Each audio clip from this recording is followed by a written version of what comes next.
heritage site in Nepal. Even in that time, back in the 12th century, one of the king, before he declared himself, before he declared his son as a crown prince of Nepal, he died. So the three sons of him, like one became the king of Kathmandu, another became the king of Patan, another became the king of Bhaktapur.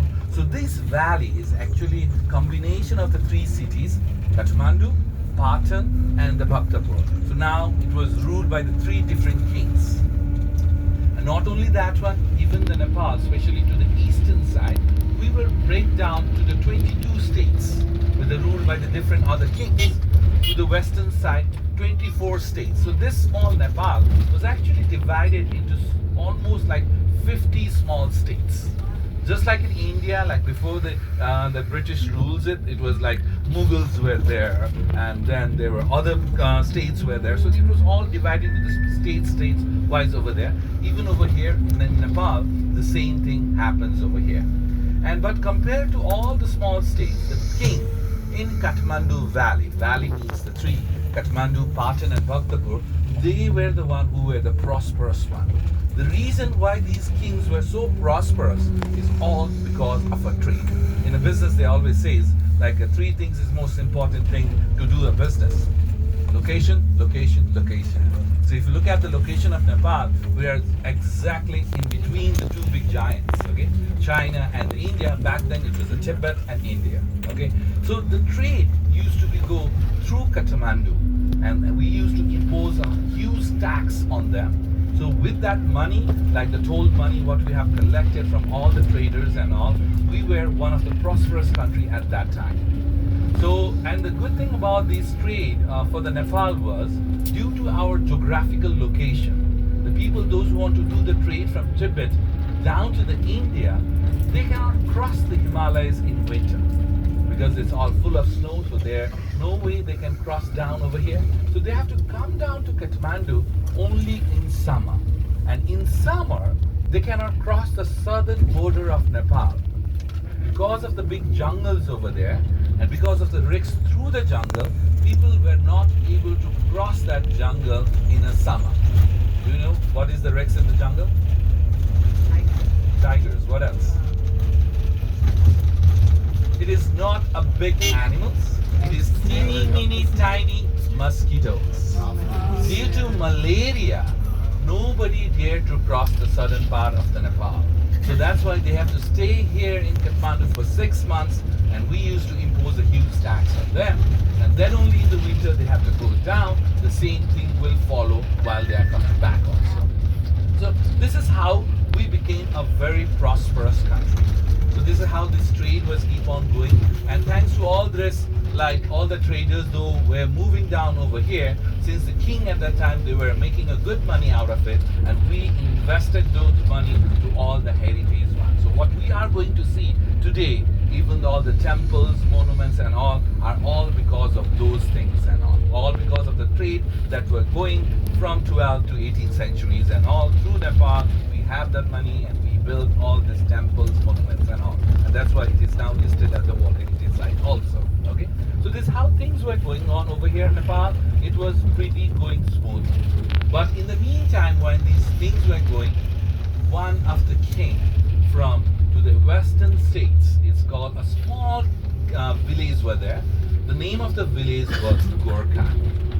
If you know about the Gorkha armies and all, so those were one of the best guerrilla warriors. So they were actually from the place called Gorkha. This place Gorkha is something like about 80 miles to the western side of Kathmandu.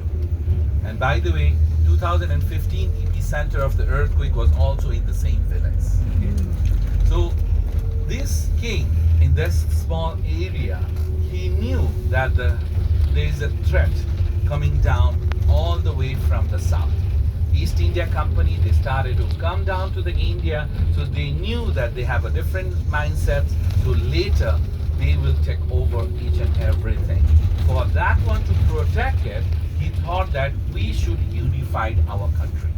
So he has he wants to take a charge of unifying the Nepal.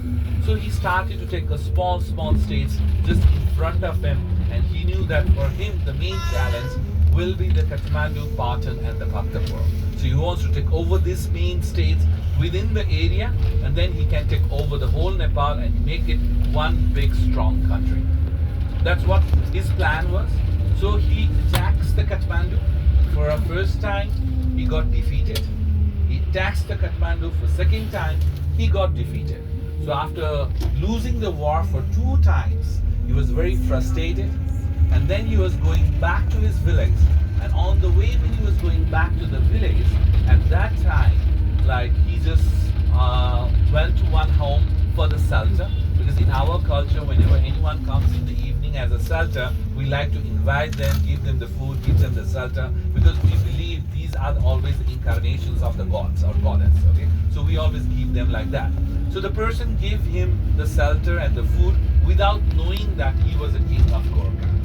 And when the rice was presented to him, because we always eat rice, lentil, and vegetables and all, what he did was he just tried to eat the rice just from the center. And it was too hot, because in the center it's too hot. And he was not able to eat that one. And then the owner of the house, he laughed at him and he said, "You are just stupid like the king of Gorkha." And he was the king of Gorkha. And then he was like, "Why? And why you are just stupid? He just did the same mistake twice.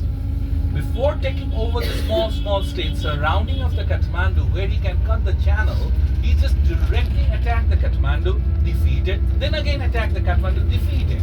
So if he do, he will just get killed, or his mission of unifying the whole Nepal will be always incomplete." And then he said, "So what should I do?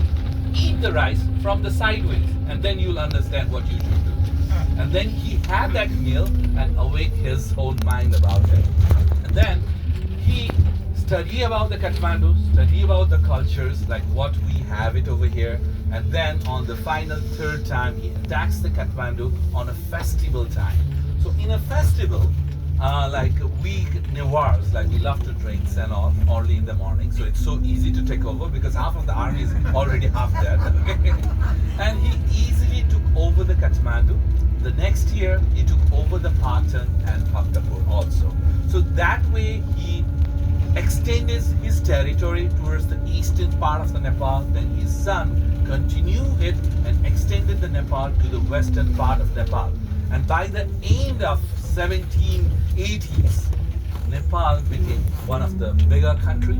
It has got the land almost, if I have to compare to the current land what we have it, is almost about 30% extra land we were able to capture at that time.